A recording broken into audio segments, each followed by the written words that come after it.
Ya, salam dini hari buat ilmuwan nimbrung. Salam dini hari. Salam dini hari, ya. Karena biasanya nguploadnya esok-esok atau pagi-pagi. Pagi-pagi waktu. Pengennya tuh ngomong. Kayaknya nggak bahasa Banyumas apa bahasa Indonesia, Lip? Bahasa Indonesia aja lah ya. Indonesia ya udah. Ya. Soalnya Ya, kemarin bebas lah. bahasa Indonesia. Kemarin saya tuh apa sih namanya? Kan teleponan sama teman-teman dari Kimia ITB dulu alumni ya. Ternyata dia nonton video yang apa sih yang Interstellar itu, Bang. Oh ya. Jadi waktu dia bilang, "Oh, saya tuh baru ngerti tuh setelah nonton videomu tuh." Oh, ada penjelasannya gitu ya? Iya. Wah, mantap.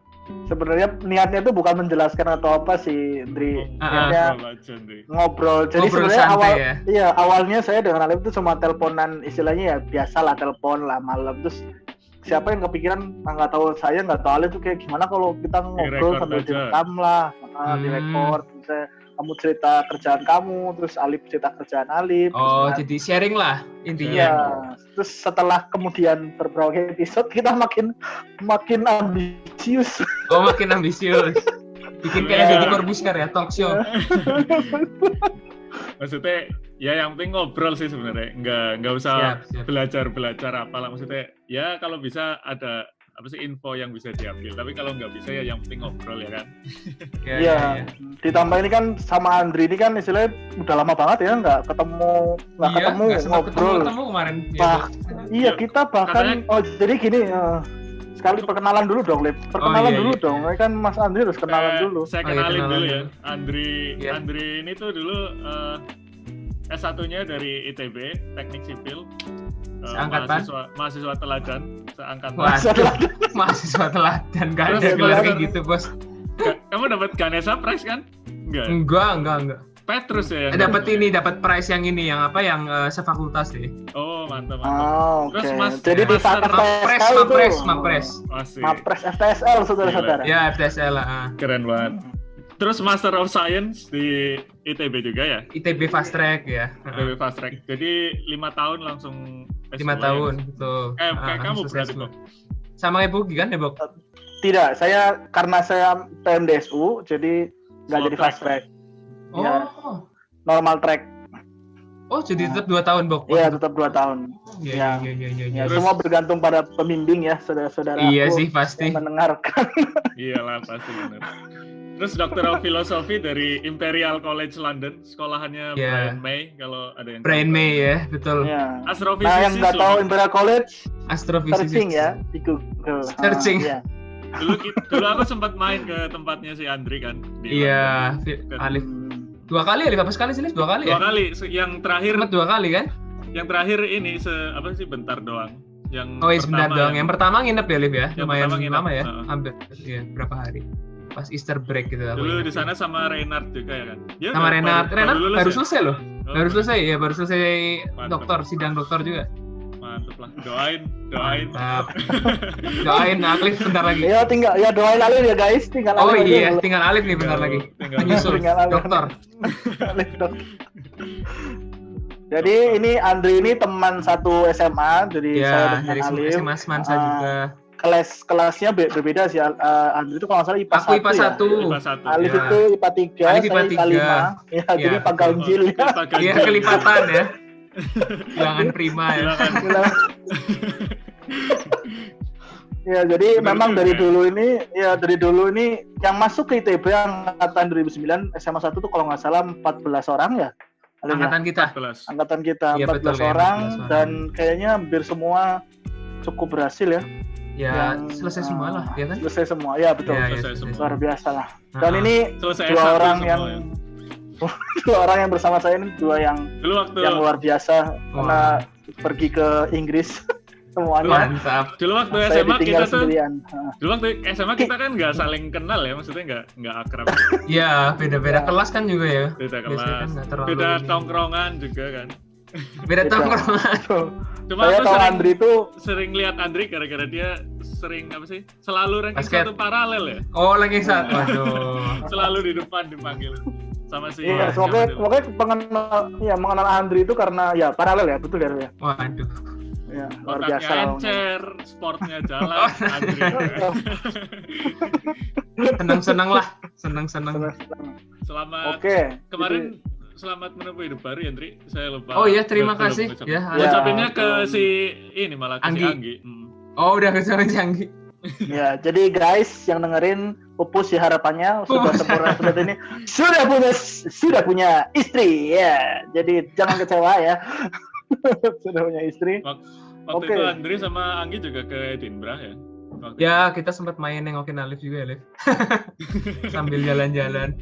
Tadinya kita mau ke sana lagi, Liv, sama Bogi. Harusnya kita tuh berangkat hari Jumat lalu. Kasih tahu maksudnya. Kasih tahu Bogi. Saya jadi kaget tuh. Oh, jadi kaget. Enggak, harusnya tuh kita berangkat ke Inggris hari Jumat lalu. Hari apa ya? Hari Minggu malah. Hari Minggu kemarin tuh harusnya kita terbang ke Inggris kan. Karena aku kan wisuda harusnya hari Rabu kemarin. Oh iya betul. Aku melihat di SG-nya Photoshop Andri. Photoshop dulu ya. Harusnya kan Imperial itu kan wisudanya setahun sekali. Jadi kalau misalnya kita mau selesai studinya bulan Desember atau November, tetap harus nunggu sampai bulan Mei. Jadi beda kalau di ITB gitu kan wisuda kan 3 kali kan. Betul. Bulan ada April ya, terus Juni sama April, Juli dan Oktober. Tapi yang pertama sebenarnya Oktober sih, pertama Oktober lalu pertama sebetulnya. Ya, karena kan tahun ajaran kan mulainya pertama. Betul. Nah, kalau di Imperial sendiri itu beda. Jadi yang pertama bedanya adalah S1 itu dipisah sama S2, S3. Wisudanya. Dipisah dalam arti gimana maksudnya? Jadi begini, kalau S1 itu wisudanya bulan Oktober khusus. Sendirian. Jadi S2, S3 itu bulan Mei, kepisah mereka, beda bulan bahkan. Oh gitu. Tapi sama-sama cuma sekali setahun gitu. Jadi kalau kita selesainya bulan apapun ya tetap harus nunggu sampai Mei selanjutnya gitu, misalnya kalau S2, S3. Jadi tahun depan kesini lagi, Ndri? Tahun depan harusnya kayaknya mungkin ditunda tahun depan, Liv. Kalau jadi sih tahun depan di sana ya. Sayang kalau nggak wisuda Iya sih. Soalnya kan pakai baju kebesaran. Pakai toga ya, kapan lagi lah ya. Iya, kalau saya sudah tidak wisuda. Ya enggak, jadi tidak ada wisuda. Jadi waktu itu untuk wisuda April 2020 ini ITB memberi opsi untuk istilahnya mau tetap wisuda sehingga ijazah dan yudisium tetap dikeluarkan di April atau menunda yudisium untuk wisuda selanjutnya. Syarat untuk ikut wisuda selanjutnya itu adalah menunda yudisium. Jadi nggak boleh keluar ijazah dulu berarti? Betul. Makanya pilihannya adalah ikut istilahnya tidak ada prosesi atau menunda. Ya kalau buat saya kebetulan sih prosesi karena udah 2 kali ya dari Sabuka ya Pak. Ya daripada 3 kali terima rapot terus bersama orang tua ya. Kan lumayan tuh toganya tambah panjang tuh. Pertama tapi kebetulan karena saya memilih untuk tidak ikut prosesi, kita bisa diberi pilihan untuk tidak membeli toga juga. Jadi hanya membayar untuk biaya ini dana lestari. Kan kita kalau alumni kan kita punya dana sumbangan dana lestari itu. Kalau di Imperial nyewa ya?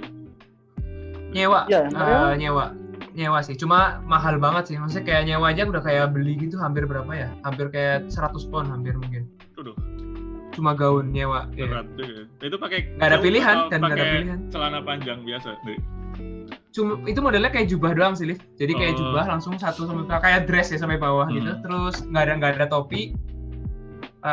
Iya cuma bener-bener gaun. Medali atau selempang nggak ada kayaknya deh. Di sini juga nggak pakai topi. Di sini nggak ada topi juga, Pak. Nggak ada medali juga.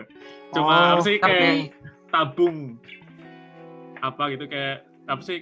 Kotak Pringles apa sih? Tabung kotak Pringles. Nah, nih sambil tak tunjukin. Kalau di ini kayak gini, jubahnya cuma kayak gitu. Tuh. Nah, by the way ini saya baru, oh iya, ini jubahnya kayak jubah begini. Oh, mantap juga ya. Ungu sih. Ya? Mantap sih ungu sih. Nah, beda-beda ternyata kalau jadi ungu itu cuma buat S3 gitu. Untuk PhD kalau misalnya yang master itu hitam. Jadi dia punya sendiri misalnya gaun MSc sama undergrad itu hitam dia tuh. Nah, jadi kalau MSc kayak gini, warna kuningnya ini juga beda. Misalnya kuning ini buat life science gitu. Jadi life science kuning. Nanti ada lagi bisnis ada school. Pink juga itu ya? Ada pink betul. Ya. Macam-macam. Lucu juga ya pink ya? Nih, tuh. Ada merah. Ada yang merah juga. Jadi memang beberapa macam-macam. Mantap. Nah, mumpung lagi in topik nih. Berarti Imperial College London itu kayaknya luar biasa ya kedengarannya. Maksudnya bisa diceritain nggak nih? Andri bisa diceritain nih, kan udah selesai nih ya. Mau nggak wisuda itu kan masih bisa ditunda. Iya. Kita Imperial itu seperti apa sih itu untuk gambaran? Iya, jadi mungkin kayak gini ya, Lev dan Bogi. Kalau menurutku sih memang di Indonesia itu kan bisa diakui orang tuh lebih ke US sentris ya, bisa dibilang sampai sekarang lah.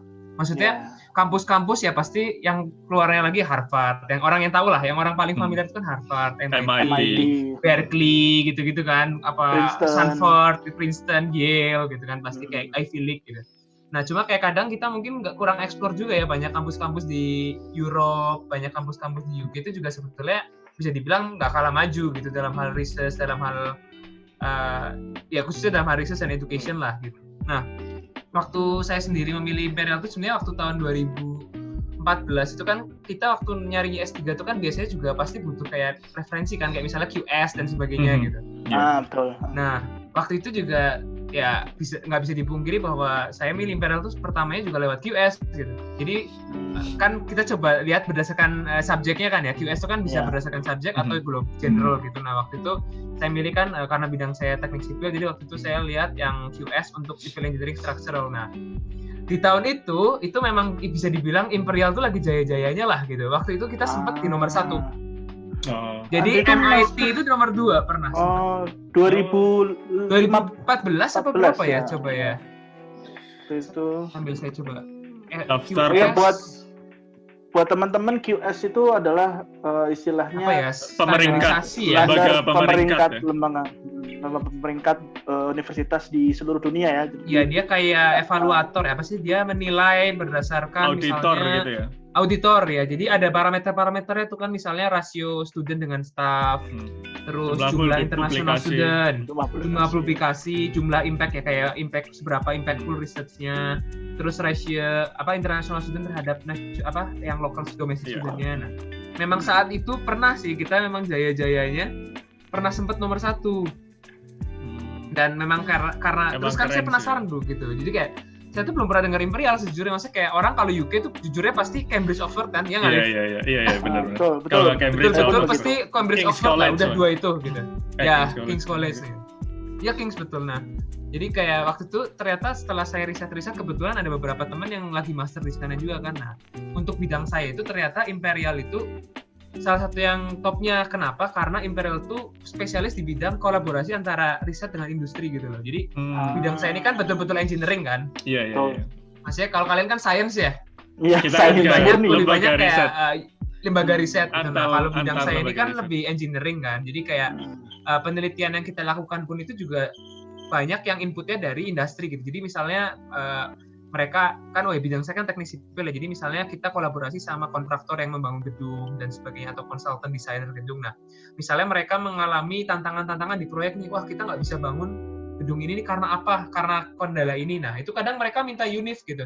Kalian bisa nggak sih riset tentang ini gitu, untuk solving problem yang kita temui di lapangan gitu loh. Nah, jadi Imperial itu lumayan erat gitu hubungan antara industri dengan riset gitu. Jadi misalnya kalau di Indo mungkin dia kerjasamanya sama BUMN lah gitu misalnya. Nah, jadi kontraktor mungkin. Iya, kontraktor misalnya PU misalnya. Iya, gitu. PU, Wika gitu. Uskim lah dan sebagainya.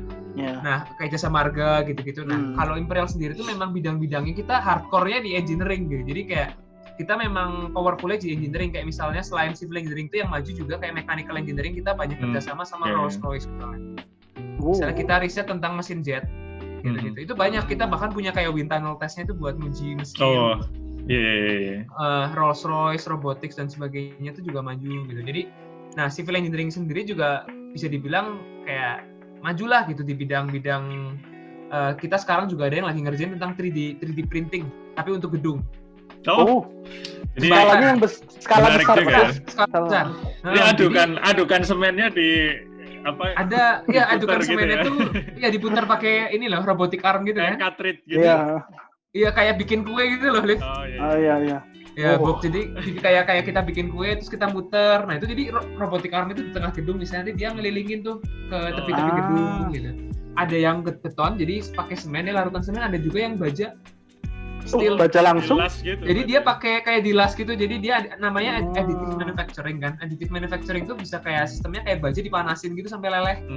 Baru Nah itu kita ada satu nih, saya tunjukin juga mumpung ini jembatan baja pertama di dunia yang dibikin salah satunya kolaborasi dari Imperial. Sekarang dipasang di Belanda. Saya tunjukin. Steel 3D. Ini jembatan 3D printed pertama di dunia dengan baja. Di mana itu, di Belanda? Sekarang dipasang di Amsterdam. Amsterdam ya. Ya dulu sempat buat pameran di Eindhoven kalau nggak salah. Sebenarnya Andri, kalau di sana. Jembatan kalau 3D print gitu tuh keunggulannya apa sih sama jembatan biasa? Keunggulannya bentuknya bisa unik terutama. Jadi 3D print itu kan dia bener-bener kayak kita input gambarnya kan ke SolidWorks gitu-gitu kan. Jadi kayak dia bisa bener-bener presisi gitu loh, ngikutin alurnya tuh bisa bener-bener presisi. Tapi gambar itu pun juga harus gambar yang istilahnya gambar teknik kan ya? Gambar teknik, gambar drawing. Maksudnya istilahnya memperhitungkan bagaimana konstruksi gaya itu bekerja kan. Maksudnya nggak cuma sekedar gambar-gambar yang nggak bisa, karena kan belum tentu yang bisa digambar bisa dibangun. Betul, gambar mudah. Jadi memang kita salah satu goal dari 3D printing sendiri itu yang pertama memang kita bikin bentuk yang estetik ya, istilahnya unik gitu. Kalau yang nggak bisa pakai metode konvensional. Yang kedua kita bisa optimasi. Jadi kita bisa kurang-kurangi material di bagian yang ternyata emang stresnya misalnya nggak signifikan gitu. Nggak perlu. Kita kan karena kita bisa bikin sesuka kita, nah kita bisa tahu nih kira-kira part mana dari jembatan itu yang paling kena stres tinggi. Nah itu nanti bagian itu aja yang tebel misalnya. Tapi bagian lainnya kita bisa bikin tipis, bisa kayak ergonomis gitu-gitu. Nah jadi ini ada contohnya nih. Jadi artinya istilahnya kayak QC-nya itu udah dari desain yang istilahnya pengolah dari konstruksi gaya tersebut. Kalau kita optimal baru kemudian dimasukkan ke cetakan. Ya gitu betul. Mungkin... Jadi tahap-tahapannya itu, Oke, lanjut aja Ndri. Lanjut dulu. Jadi tahap-tahapan itu kan pertama misalnya nih kita pengen bikin jembatan, kita tahu nih bahwa lebar sungai ini let's say 6 meter gitu misalnya. Nah, kita kan tahu bentangnya 6 meter. Lalu sebelum kita gambar itu biasa kita modelin dulu nih kayak di computer software finite element kita bilang modeling lah gitu, numerical modeling. Kita gambar jembatannya, lalu kita kasih beban-bebannya kan. Dengan kasih beban misalnya jembatan ini kan dipakai untuk pejalan kaki, jadi kita simulasi nih kira-kira kalau ada orang berdiri di jembatan itu dengan berat sekian kilogram misalnya, nah itu nanti kita bisa cek kan kira-kira stresnya itu gimana, apakah ada elemen-elemen yang nanti bakal fracture gitu misalnya. Itu agak trial error gitu Liftbox. Jadi kita lihat bebannya, ternyata ada bagian tertentu yang stresnya nggak masuk. Stresnya nggak masuk tuh artinya ya bisa over stress gitu, bisa failure gitu. Nah itu berarti nanti kita tambahin, kita modelin ulang, ditebelin gitu ya. Nah, konsep sebenarnya ini ditebelin, lalu kita iterasi lagi, ditebelin terus kita kasih beban kan, stresnya udah masuk. Nah jadi itu trial and error proses gitu sampai kita dapat konfigurasi akhir di mana stresnya masuk tapi juga nggak terlalu boros ya, nggak kayak cuma buku gitu, bentuknya kayak tebel gitu kan, nggak indah. Sisi ekonomis dan artistiknya diperhitungkan. Jadi memang tujuannya itu. Nah ini ada, saya coba share screen. Nah ini ada gambarnya. Nah ini kalau share screen nanti mungkin bisa kita ceritakan ya, karena nanti mungkin juga akan dibikin dalam bentuk podcast.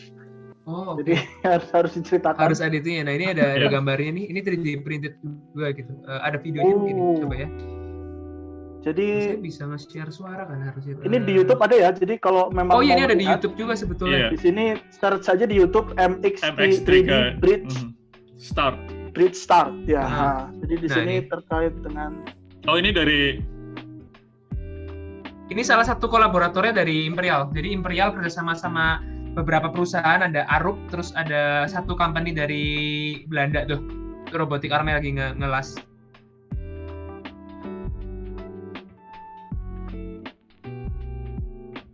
Jadi ini benar-benar kayak futuristik gitu. Nah itu yang tadi aku bilang bisa interaction. Nah itu konsepnya. Nah itu jembatan akhirnya kayak gitu bentuknya. Nah itu optimasinya nih. Itu yang merah dan biru itu ini ya istilahnya. Ada kayak stresnya gitu mungkin atau arahnya ya. Dan ini. Nah itu tuh jadi kayak gitu. Itu kayak small scale-nya. Nah itu lagi bikin additive manufacturing yang full scale-nya. Keren ya. Sekarang udah dipasang ini. udah dipasang permanently di Amsterdam. Nah itu ada Arup, ada Autodesk juga ya. Autodesk juga ya. Autodesk kan yang bagian gambar-gambarnya kan pasti dia SolidWorks dan sebagainya. Saya juga suka ini sih sebetulnya suka main 3D printing juga. Main 3D print juga, Liv? Cuma plastik sih, bukan besi. Iya gitu. Plastik paling sering ya biasanya. Saya kan suka bikin apa sih namanya? Riset saya kan tentang optik kan, jadi sering bikin optik yang custom gitu. Jadi sering bikin komponen-komponen optik, pendukung optik yang emang ngepas gitu. Iya. Kayak inilah ya, tailored gitu ya, Iya, betul. Custom ya, custom made. Nah ini yang tadi Bok yang pengen lihat misalnya kayak ini simulation numerical modelingnya, kita bisa lihat kayak misalnya ini vertical deflectionnya. Jadi kayak lendutannya kan kalau orang jalan di jembatan itu ya nggak cuma masalah aman tapi juga nyaman. Kan ada jembatan yang kelihatannya aman tapi goyang-goyang banget, kebayang nggak sih? Betul. Iya, karena kan memang kalau misalnya susunan gaya itu kan kadang dia nggak menimbulkan stres, tapi aman tapi persepsi ke orangnya malah nggak aman gitu kan? Iya, kadang dia vibrate lebay kan, maksudnya kayak betul-betul orang bisa jalan nggak rubuh sih, cuma waduh udah deg-degan banget. Nah itu kan juga nggak baik lah gitu. Jadi kayak desain kayak gitu. Istilahnya itu aman sebenarnya dari segi teknis hitungan, tapi karena kesan yang ditimbulkan itu, kok kayaknya gitu. Iya. Betul. Dulu aku juga ingat waktu kita jalan-jalan ke Edinburgh, Dri, kan. Oh ya gimana? Kan kita nunjuk ke jembatan apa sih, yang North Bridge itu kan, yang besar. Ditunjukin. Iya. Jembatan itulah yang gede. Terus aku kan nanya, loh itu kok bentuknya apa sih namanya? Kayak kubah gitu ya? Lengkung ya? Kayak bentuk lengkung gitu kan. Terus si Andri bilang, oh itu kan kalau di bagian atasnya kan ada stress, yang di bawahnya strain, ya kan? Benar nggak sih? Kalau jembatan normal slab gitu. Cuma kalau dibentuk lengkung nanti dia ngubah strainnya itu jadi stress gitu, benar nggak sih? Jadi ini semua, jadi kayak itu menarik. Jadi kalau turun ke bawah. Jadi gayanya berubah gitu. Jadi kalau jembatan itu kan misalnya, coba saya gambarin aja ya. Kan bisa pakai ini juga nih, apa blackboard ya? Whiteboard. Ya bisa. Whiteboard bisa. Mantap. Nah, jadi kan misalnya nih kalau kita punya jembatan gitu, ini ada tumpuan, ini ada jembatannya nih, contoh ya. Nah, ini kan jembatannya. Kita lihat dari samping contohnya misalnya. Nah, kalau kita let's say ada beban orang lah atau apa di sini misalnya gitu ya. Itu kan kayak nanti jembatannya bakal melengkung jadi kayak gini kan? Oh iya. Baik, kira-kira kayak gitulah. Betul. Nah, di sininya itu ketarik nih bagian bawah ini. Manjang kan? Stress strainnya tertarik kan di bagian sini. Nah, di bagian ini kan pendek, dia ketekan kan? Iya. Iya betul, kontraksi di situ. Kalau kita tekuk sesuatu itu kan bagian yang kena sininya atasnya itu kena tekan karena dia pendek, serat yang bawahnya itu ketarik kan karena dia manjang gitu kan. Jadi ada shear ya di situ ya? Ada shear, ada normal stress, ada shear juga. Jadi ada campuran. Ini yang saya bicarakan sih lebih ke normal stress ya. Jadi gaya yang tegak lurus sama penampang. Nah, kalau kita gambar itu kira-kira regangan itu bentuknya segitiga. Jadi kayak misalnya ini. Iya. Nah, gitu. Jadi yang bagian sini ini tertekan ekstrim, yang bagian bawah tertarik ekstrim gitu. Yang tengah itu hampir nggak ada deformasi, nggak ada stres kan? Iya, karena sama imbang. Imbang, betul. Nah, kalau ada elemen-elemen tertentu, kayak misalnya contoh beton. Beton itu, kita lihat beton tuh kayaknya kan kuat banget ya, kayak beton itu strukturnya masih powerful gitu.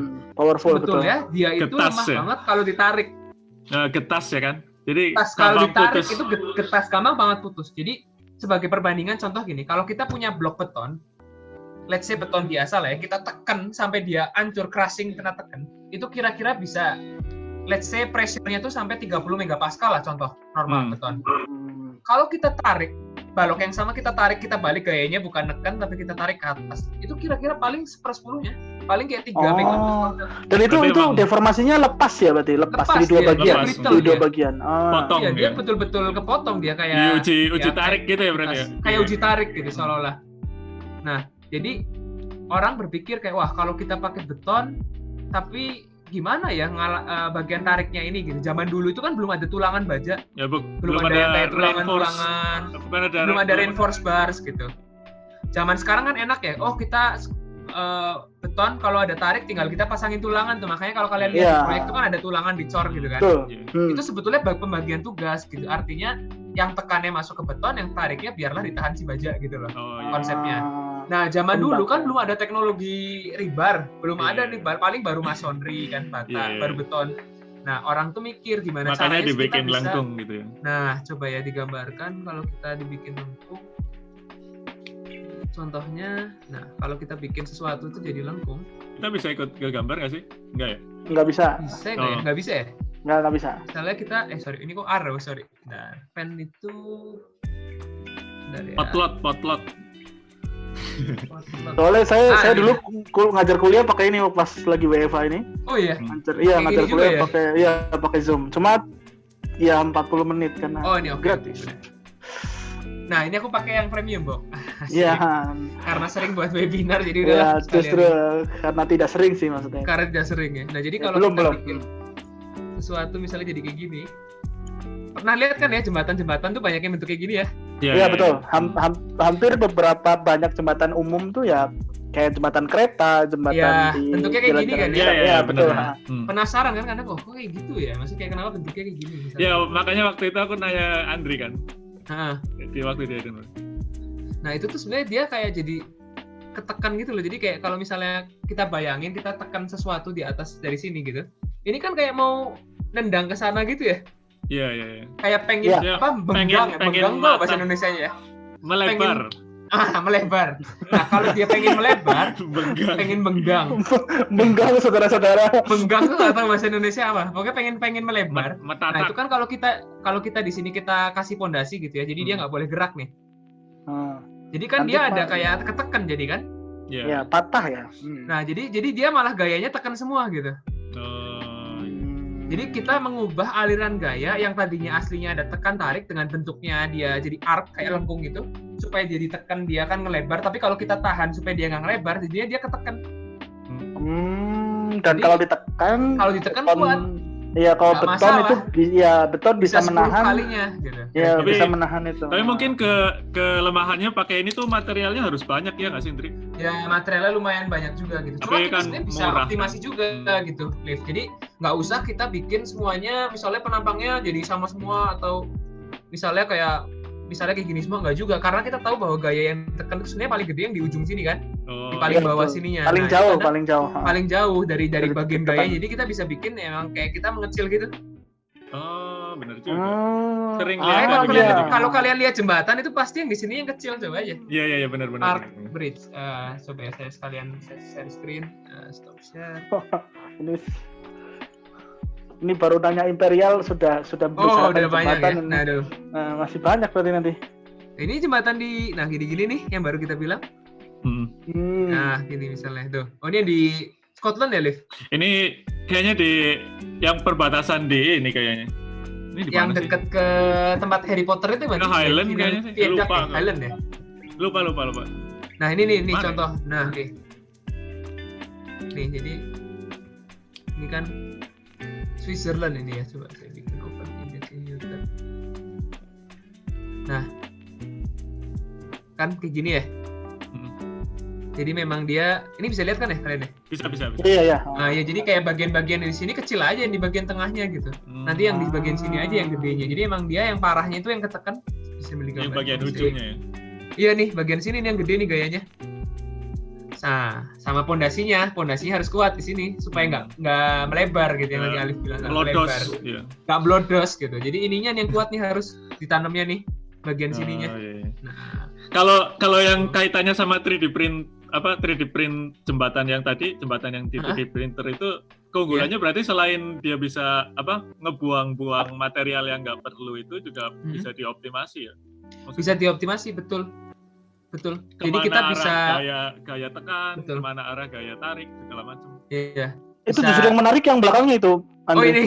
Nah itu kan yang di tengah kan kelihatan kali si tipis kecil tapi. Tipis ini ya.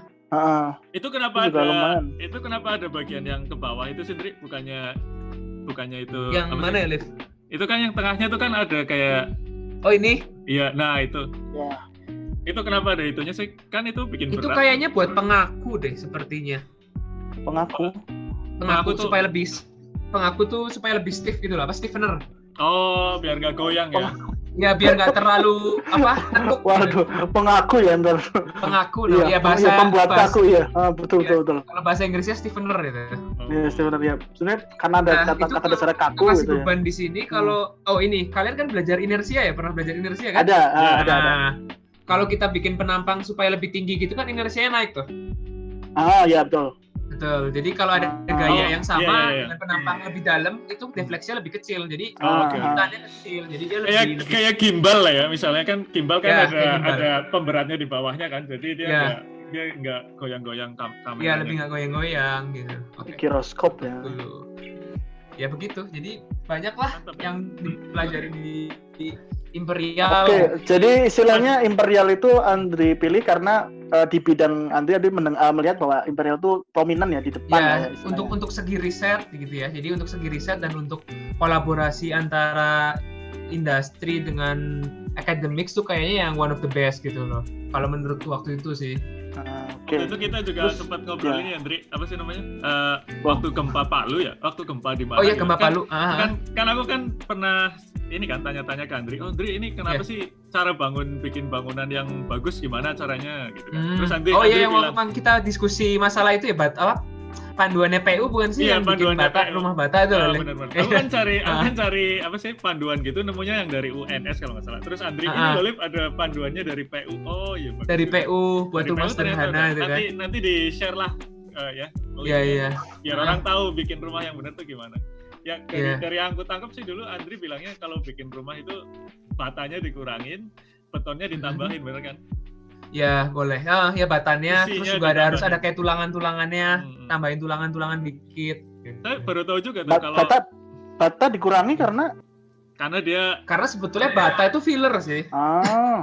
Jadi kalau orang yang mungkin nggak istilahnya kalau mungkin orang awam gitu bilang bata itu seolah-olah powerful gitu ya. Dia sebetulnya brittle juga, getas juga bata. Kalau gempa dia gampang meletak gitu loh, Bang. Gempa itu rontok masonry. Coba ya saya tunjukin nih. Kalau masonry sambil lihat gambarnya biar orang kan tahu ya.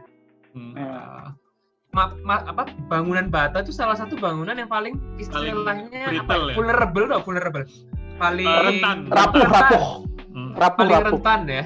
Rapuh rentan. Ya makanya kalau gempa bumi di daerah gempa bumi waktu itu aku tanya ke si Andre emang bagusnya pakai besi ya kan dalamnya. Iya, pakai tulangan gitu. Jangan pakai kalau misalnya pakai bata pun boleh, tapi batanya itu harus ditanamin tulangan gitu. Jadi bata ada loh yang iya betul ya.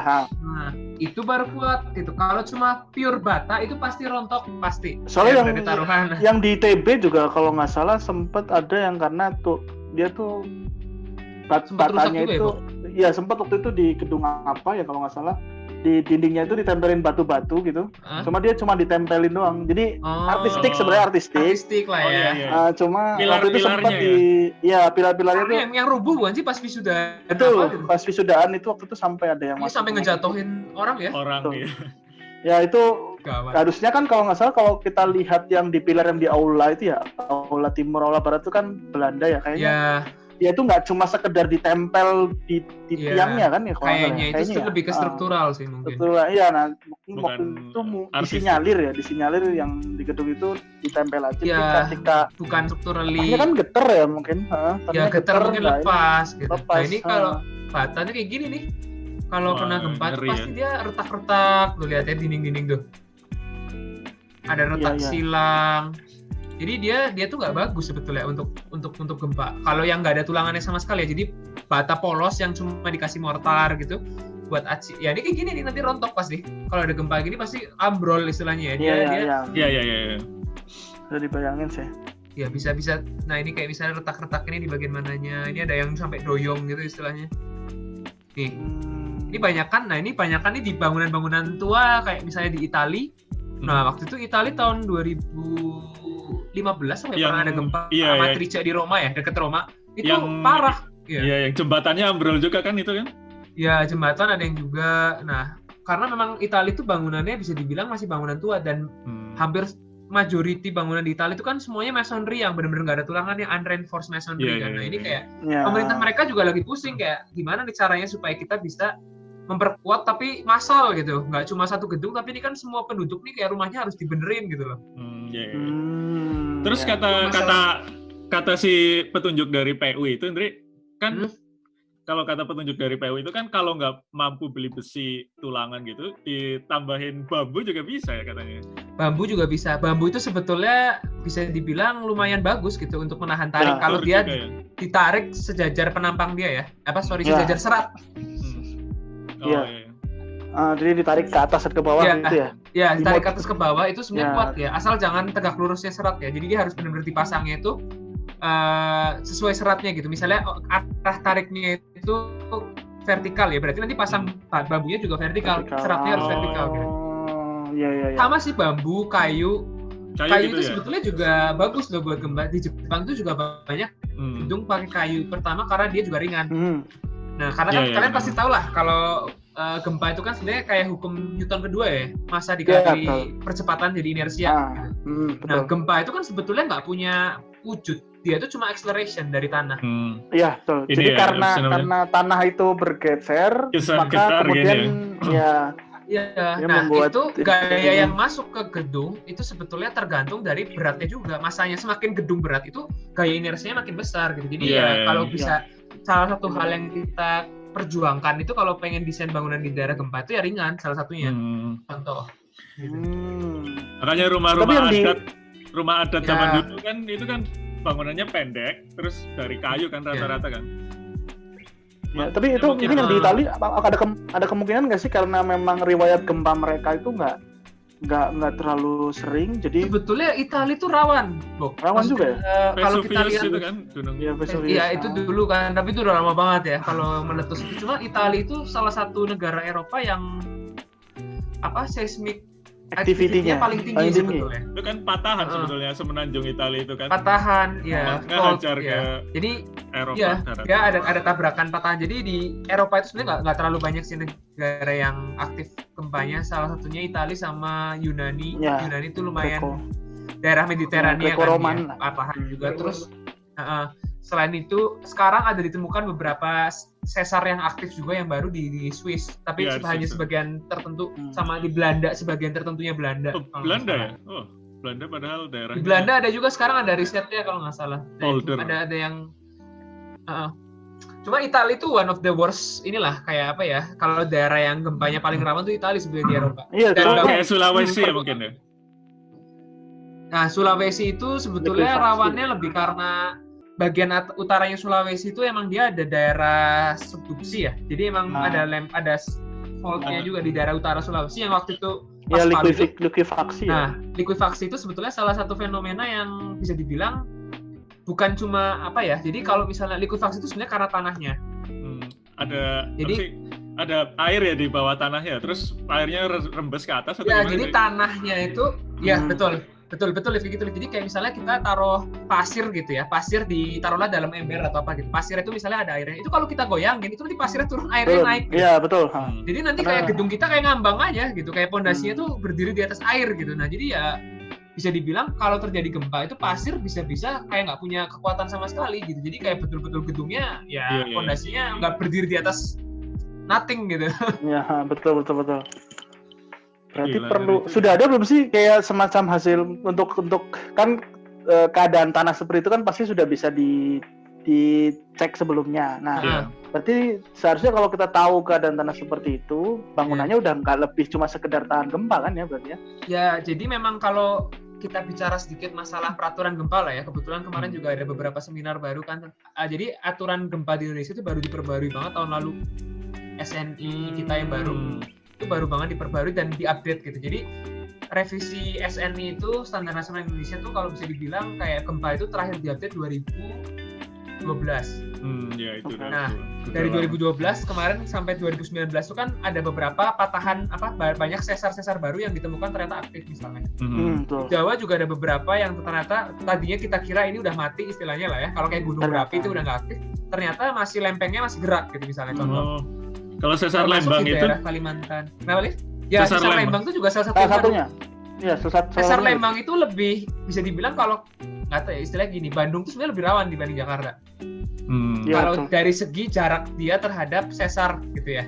Yeah. Cuma kenapa kadang kayak orang bilang Jakarta lebih rawan? Memang karena Jakarta itu lebih rawan, lebih padat sama juga banyak gedung tinggi gitu sebetulnya. Cuma kalau kita bicara pure dari segi gempanya gitu ya, dari segi hazardnya itu lebih parah Bandung sebetulnya. Dari skala gempanya ya. Kalau dari skala ekonomi sosial mungkin Jakarta. Jakarta kalau dari segi disruption-nya gitu. Jadi kita lihat dampak gempanya itu memang lebih parah di Jakarta gitu sebetulnya. Terus kalau di Kalimantan tadi gimana, Dri? Nah, di Kalimantan sendiri kalau penemuan yang baru itu sebetulnya ada beberapa daerah yang ternyata tadinya dilihat nggak aktif tapi ternyata juga sekarang terlihat ada potensi juga gitu walaupun sama sekali bisa dibilang masih jauh di bawah Jawa gitu. Jadi kalau daerah yang paling rawan di Indonesia sebetulnya itu adalah memang daerah barat pantai Sumatera tuh. Iya. Ini gambar itu. Barat pantai Sumatera tuh yang perbatasan sama Samudra Hindia ya, yang kemarin gempa Aceh itu kan 2004. Ya. 2004. 2004. Nah, ini ada gambarnya nih kebetulan. Di situ emang patahannya parah. Kemarin saya habis diskusi juga. Nah, ini nih buat pencerdasan orang-orang juga nih. Nah. Ini kita bisa lihat nih ada petanya. Nah, itu. Ada daerah-daerah subduksi itu yang panah yang bentuknya ini ya segitiga itu subduksinya tuh membentang dari sepanjang ini nih. Subduksi itu artinya lempeng lautnya masuk ke dalam ya? Iya, lempeng lautnya masuk ke dalam saling nusuk ke bawah gitu loh. Ke bawah lempeng ke bawah lempeng daratan. Yang lain. Nah, sebetulnya ya daratan. Nah, sebetulnya gempa itu kan terjadi karena ada energi yang dirilis kan. Jadi dia gancet tuh masih kayak dia mau sliding tapi ketahan gitu. Iya. Jadi kayak dia nggak bisa slide, jadi dia berhenti kan. Nah, itu kan friksinya kesimpan tuh energinya. Nah, pas dia rilis, tiba-tiba rilis, nah itu gempa. Kadang kalau di laut, kalau epicenternya di laut tsunami gitu. Mendorong air laut. Iya, mendorong air laut gitu. Nah, Indonesia ini banget ya, ngeri banget. Rawan nih. Kita lihat aja nih, yang paling rawan ini nih, sepanjang ini udah paling sering kita kena gempa kan. Dari Aceh, Padang. Kemarin itu kan sempet kita gunung meletus berapa gunung itu meletus bersama-sama kan. Gunung itu juga salah satu faktor trigger gitu. Jadi gempa itu bisa karena ledakan gunung berapi, vulkanik atau tektonik. Ya, tektonik itu ya karena dunia ini kan sebenarnya lempeng-lempeng yang bergerak kan gitu kan. Betul. Nah, lempeng-lempeng itu kalau sampai tabrakan dan mereka movementnya pergerakannya dia kehambat. Nah, itu sebetulnya yang bikin gempa. Tiba-tiba lempengnya nanti kepleset gitu. Nah, itu tuh kalau ada lempeng kepleset itu baru gempa kerilis gitu. Nah, kalau makin lama nggak meleset itu makin bahaya sebetulnya. Jadi kalau kita makin ngeri gitu. Jadi nunggunya itu makin was-was gitu. Waduh, ini kalau udah lama. Karena energinya yang disimpan makin banyak gitu di situ ya. Makin banyak, betul. Jadi orang kan bicara skala Richter itu kan sebenarnya energi yang dirilis kan dia sebetulnya. Betul. Nah, itu kalau kita istilahnya macetnya semakin lama nih, nggak ngeleset itu kan berarti energi yang disimpan kan makin gede tuh. Makin besar potensial energinya makin besar gitu, Bok. Nah, itu kalau begitu dirilis abrupt, nah itu kan dread gitu. Nah, itu bikin gempa gitu. Kalau epicenternya di laut kena tsunami gitu. Makanya waktu itu Aceh itu kan sebenarnya yang paling parahnya kan sebenarnya tsunami-nya gitu. Iya, tsunami-nya. Iya, epicenternya itu kan memang di samudra kan, di laut. Iya. Sampai istilahnya hampir sebagian Aceh itu kena kan. Hilang gitu, betul-betul hilang. Hampir sebagian utara Sumatera tuh udah hampir istilahnya hanyut gitu sama tsunami-nya gitu. Tragedi ini ya dulu ya, tragedi bencana paling besar. Itu luar biasa sih. Mungkin itu dalam salah sejarah satu gempa Indonesia terbesar sih sepanjang masa ya. Maksudnya kayak bahkan nggak cuma Indonesia, Liv, itu sampai ke Thailand record ya? Gitu, Liv. Betul-betul kayak guncangannya itu salah satu yang terbesar gitu kalau bisa dilihat. Itu kan 9,1 kan skala Richter. Iya, 9 kalau nggak salah. 9,1 dan gempa itu skalanya logaritmik loh ya. Jadi 8 ke 9 itu 10 kali loh. Iya, benar.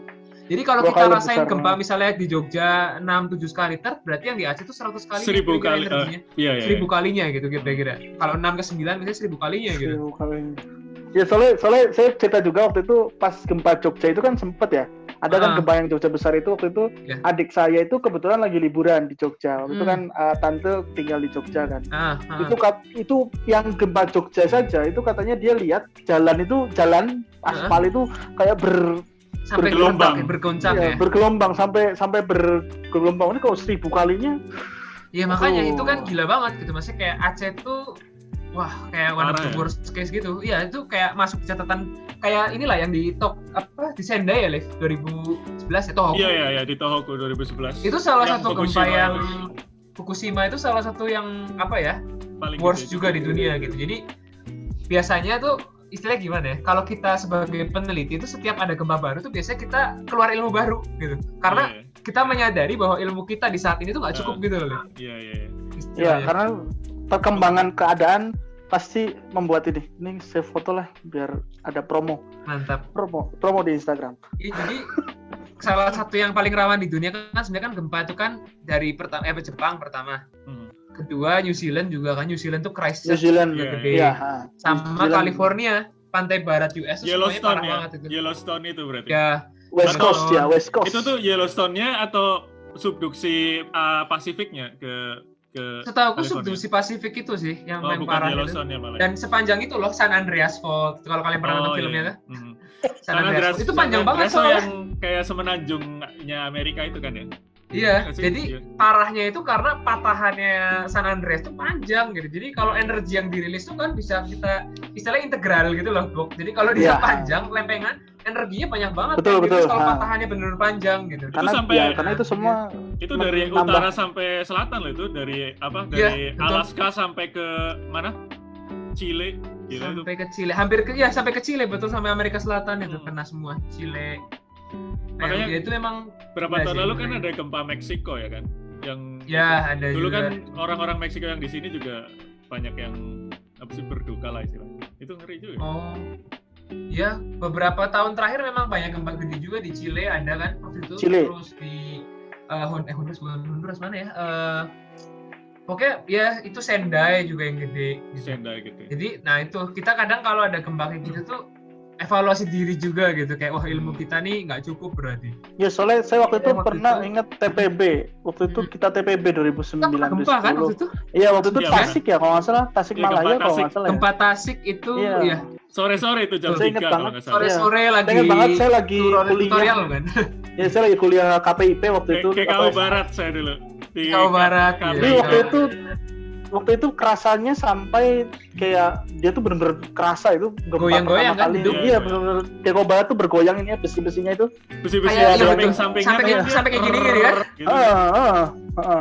Terus sampai ada yang tuh kalau ini ada satu aja gedung di ITB runtuh, mungkin prodi teknik sipil tutup. Waduh, malu ya. Malu kita yang desain. Gak apa-apa lah, itu Soekarno ya, Soekarno ya itu anekdot saja anekdot. Istilahnya gini artinya gempa itu kita tinggal di daerah yang istilahnya tadi seperti udah dilihat itu kayak gempanya itu potensial gempanya besar banget. Nah, tapi bangunan-bangunan di Indonesia secara umum belum siap. Tukang-tukangnya apa sih namanya, mandor-mandornya tuh kayak belum aware gitu, belum peduli, belum ngerti cara panduan yang membangun bangunan dengan aman gimana ya mungkin. Iya, jadi kita kalau orang-orang earthquake engineer gitu ya, kita sering bikin kayak jokes gitu, maksudnya kayak kita bilang earthquakes do not kill people, but bad buildings do gitu. Jadi kayak emang sebenarnya kalau kalian gempa nih, kalian di luar tuh udah nggak usah kemana-mana gitu, nggak akan mati kalian istilahnya gitulah. Ya, tapi yang membunuh itu sebetulnya kalau gedung runtuh gitu yang bunuh, jadi bukan gempanya yang bunuh gitu. Iya, jadi yang ngebunuh kalian itu sebetulnya ya kita, maksudnya civil engineer yang istilahnya desainnya ngawuran gitu ya. Iya, kita ngebunuh kalian gitu, makanya kayak jadi kayak nah yang parahnya lagi adalah kayak gini, nggak semua negara itu infrastrukturnya siap gitu. Jadi sebagai contoh nih, negara-negara yang rawan gempa itu kalau bisa dibilang yang infrastrukturnya siap itu paling New Zealand sama Jepang sama US. Kayak Amerika Latin gitu, mereka juga ya istilahnya belum siap gitu. Amerika Latin itu kan sama kita juga termasuk yang istilahnya apa ya, kayak quality infrastrukturnya dibanding sama hazardnya itu masih jauh gitu. Bahkan Taiwan kemarin kan berapa tahun lalu kan ada gempa Taiwan ya kalau nggak salah. Ya Taiwan juga. Taiwan tapi juga ready lah. Tapi banyak yang rusak kan. Bangunannya banyak yang rusak. Cuma korbannya mungkin nggak akan terlalu banyak. Jadi itu Liv. Jadi konsep desain. Jadi ini sekalian agak sedikit sharing tentang konsep desain gempa gitu ya. Jadi kita itu memang mengizinkan gedung itu rusak. Jadi gitu. Kalian mungkin bertanya-tanya gitu ya, kayak ini kok habis gempa itu kenapa kok gedungnya rusak? Itu memang filosofi. Jadi kayak gini. Kita itu filosofinya adalah gedung boleh rusak tapi manusia nggak boleh mati. Jadi yang diutamakan apa? Yang diutamakan dari gedung? Yang diutamakan itu yang pertama orang harus bisa evacuate dari building gitu. Jadi selama gempa terjadi itu orang harus bisa evakuasi keluar dengan aman dan betul-betul tidak boleh ada runtuh gitu saat itu. Nggak ada yang jatuh. Tapi menyediakan waktu berarti ya, istilahnya. Menyediakan waktu gitu, untuk evakuasi. Nah, cuma kenapa? Jadi ada pertanyaan kan, misalnya kalau istilahnya gila orang awam nanya, loh kenapa kok orang harus desain gempa kok gedung kok boleh rusak gitu? Kan pada nanya gitu kayak, kenapa nggak kita desain jangan rusak aja gitu? Nah, kita sedikit bicara ngomong masalah inilah kayak misalnya energi potensial, energi kinetik. Nah, kalau kita punya gaya gede banget ya, gayanya besar banget, itu kan berarti kalau kita harus desain dia energi elastik kan berarti gayanya gede banget. Nah, pertama itu boros kayak yang Alif bilang, ujungnya duit. Nggak mungkin kita desain gedung yang harus bisa elastik kena gempa. Gitu. Kecuali material, kotak besi. Kotak besi, kayak berangkas. Kecuali nanti material baru kemudian ditemukan atau disintesis sehingga punya sifat seperti itu ya. Ada beberapa modifikasi yang itu agak advance ya. Tapi cuma kalau untuk desain gedung biasa pada umumnya untuk residential building itu kita mengizinkan rusak. Kenapa? Satu, nggak mungkin kita desain kayak benteng ya. Jadi kayak betul-betul kena gempa habis itu balik lagi lurus gitu, kebayang nggak sih, betul-betul kayak cuma karet gitu. Kayak berangkas lah istilahnya. Kedua, ya kayak berangkas gitu, kayak kita di dalam berangkas saja. Kedua, gempa itu kita nggak tahu loh magnitudenya berapa, datangnya kapan, ya kan? Misalnya contoh kayak kemarin banjir Jakarta gitu, itu kan punya periode ulang ya, banjir 5 tahunan, banjir 10 tahunan. Nah kemarin tuh apa banjirnya gede banget karena banjir 100 tahunan misalnya kan kemarin ternyata. Kayak gempa gitu. Sekarang gempa ditanya kita kalau mau desain gedung pakai gempa berapa? Gempa 50 tahunan, apa 100 tahunan, apa 500 tahunan. Nah, sebagai informasi kita tuh pakai desain gempa tuh udah 2500 tahun. Iya. Per 2500 tahun? Iya, jadi udah direkam ya datanya ya selama 2500 tahun. Jadi istilahnya gempa yang kita gunakan sebagai desain itu adalah gempa yang memiliki periode ulang itu 2500 tahun terjadi sekali. Oh. Jadi bisa dibayangin gedenya seberapa sebetulnya udah desain kita. Nah, jadi kalau kita desain segede itu dengan elastik itu nggak bisa. Gitu. Jadi kayak kita gempanya, istilahnya kita desain gempa gede tapi kita izinkan rusak gitu loh. Tapi nggak runtuh gitu konsepnya. Iya.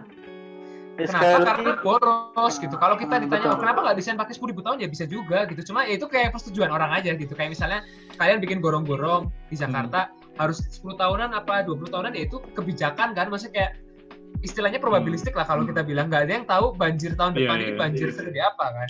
Kalau desainnya 10.000 tahun bangunannya belum kena gempa udah dicolong dulu kan. Iya, jadi itu juga faktor lain, faktor X itu. Udah dibakar tetangga karena iri. Gitu. Jadi kita ada yang namanya mempertimbangkan umur layan gedung juga gitu. Jadi gedung kayak apartemen, hotel itu umur layannya cuma 50 tahun. Jadi gempa 2500 tahun itu hanya kemungkinan terjadi dalam 50 tahun hanya 2%. Oh gitu ya. Ya, dia ada hitungannya gitu. Nah, kalau misalnya gedung lebih penting, infrastruktur yang lebih penting kayak misalnya jembatan Suramadu itu kan umur layannya 100 tahun misalnya. Iya. Nah, itu kan resikonya lebih tinggi. Nah, itu biasa kita ada treatment khusus gitu karena peluang dia kena gempa 2500 tahun kan lebih gede kalau dia lebih panjang umurnya. Betul. Iya kan? Ngomong-ngomong potensi gempa nih, Ndri, itu bangunan kalau bangunan di print pakai 3D gitu, cara nge-reinforce-nya gimana ya? Kan itu cuma adukan doang kan? Nah, memang sebetulnya kalau yang sekarang riset itu sih lebih di daerah yang non gempa sih sebetulnya. Yang paling aktif itu sebetulnya di Belanda misalnya contoh. Mereka untuk sekarang itu masih aplikasinya untuk non seismik gitu ya.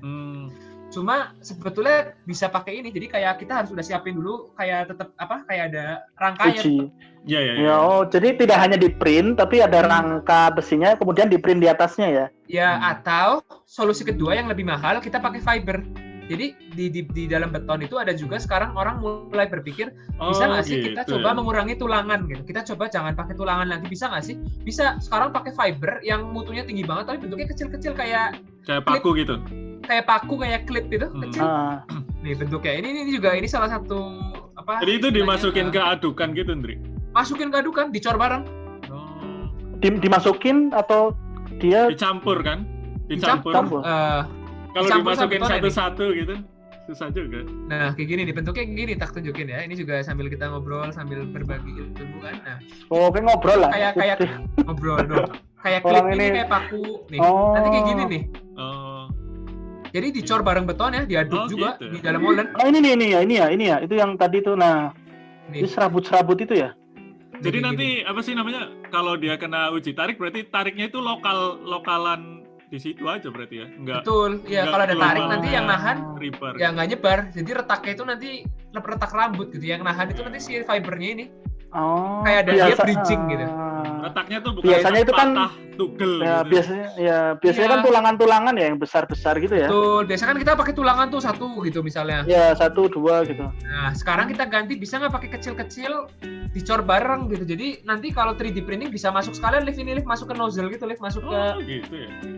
Iya kalau ukurannya segini sih mungkin terjadi bisa masuk gitu. Makanya solusi lainnya selain kita bikin rangkanya kita pakai tambahan admixture-nya ini misalnya kita pakai ke fiber gitu. Jadi kita masukin bareng ke adonannya lah gitu, ke kuenya gitu.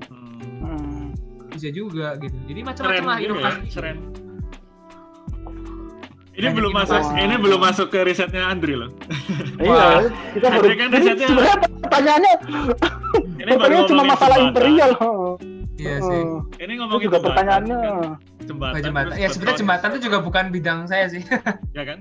Cuma saya lebih banyak megang gedung sebetulnya. Kalau desain-desain di Indonesia juga lebih banyak gedung gitu ya. Mungkin ya boleh gimana Lev? Ngomong-ngomong gedung di Indonesia, kalau Andri lihat nih keliling Indonesia yang Andri pernah kunjungin gitu. Gedung apa yang membuat Andri kayak wah ini gedungnya bagus banget nih. Ditinjau dari apa sih keilmuan teknik sipil bukan arsitektur sih, maksudnya arsitektur kan artistik ya mungkin. Iya nggak sih? Kalau teknik sipil ini bangunannya kokoh banget nih, maksudnya engineeringnya oke banget segala macam. Sistem tiangnya mungkin ya, sistem desain ininya, ruang. Sebetulnya kalau pancing ya, sih kayak pancing sir. Ya kayak kan, gitu, kayak kertas sobek. Kontak ini kan, kontak si tiang sama papan. Kontak tiang sama pelat gitu kan. Wah, sebetulnya sih kalau lihat dari gedung-gedung di Indonesia sih kalau bisa dibilang mungkin yang gedung-gedung baru sih yang lebih banyak inovasi ya. Jadi kalau kita lihat gedung-gedung lama itu memang apa ya, fokusnya kayak misalnya Belanda itu sebetulnya benar-benar cuma fokus ke strength ya, benar-benar kuat gitu. Makanya kalau kita lihat gedung-gedung Belanda itu kolomnya gede, tiangnya gede-gede. Iya betul kan. Jadi kayak dindingnya tebel gitu. Jadi kayak memang di zaman itu ya istilahnya kayak gini gitu. Kalau kita ilmunya masih limited di zaman itu ya kita harus main safety kan. Jadi kita safety factor-nya gede. Kita nggak berani bermain terlalu beresiko gitu. Jadi kalau gedung perubahannya kalau ditanya gedung dari zaman dulu sampai sekarang evolusinya gimana ya? Sekarang makin banyak unik-unik gitu. Sekarang makin banyak inovasi baik dari segi arsitektural, dari segi layout, dari segi material gitu kan. Nah, kalau yang di Jakarta sendiri sih kalau nggak mungkin kita bilang kalau bangunan yang state of the art apa ya yang paling teknologi yang paling canggih ya paling mungkin di Jakarta ya. Kalau kita lihat kita bicara gedung ya. Kalau di dunia ini di mana, Dri? Maksudnya di dunia di US banyak sih yang unik-unik gedung. Banyak sistem-sistem yang baru lah gitu kayak terutama ya di daerah LA gitu ya, Los Angeles itu kan banyak skyscraper ya kita bilangnya kayak benar-benar kayak pencakar langit yang dulunya misalnya nggak, atau misalnya kayak di Dubai. Nah itu Dubai juga, cuma Dubai itu kan sebenarnya nggak ada gempanya gitu. Jadi desain gedung tinggi kayak misalnya kemarin Burj Khalifa gitu, itu kan lebih ke desainnya angin. Iya. Jadi dibikin yang diperhitungkan anginnya gitu ya. Aerodynamic sama paling ya angin dari gurun itu kan mengandung debris ya, pasir itu kan juga ada hitungannya gitu. Cuma nggak se-challenging mungkin US kalau dari segi gempaan ya misalnya seismik. Jadi kalau nggak di Jepang, nah di Jepang itu kan beberapa teknologi yang banyak yang juga kita kembangin untuk gempa. Misalnya contoh mungkin agak sedikit share juga yang pernah saya kerjain lah ya yang di Jakarta itu. Jadi kita ada teknologi yang dulu tuh gedung yang kita rancang, bukan saya doang sih, ini saya dan supervisor saya rancang, itu gedung komersil kedua di Indonesia yang memakai teknologi ini. Jadi gedung yang ditaruh di atas karet. Nama gedungnya apa, Dri? Capital Tower bukan? Bukan, yang Wika, kantornya Wika, Wijaya Karya. Oh, Wika Tower. Ya di sini di CV-nya Andri ada. Nah, di CV ku bilang, jadi si teknologi ini sebenarnya udah banyak dipakai di Jepang. Jadi sistemnya itu kayak gedung ditaruh di atas bantalan karet.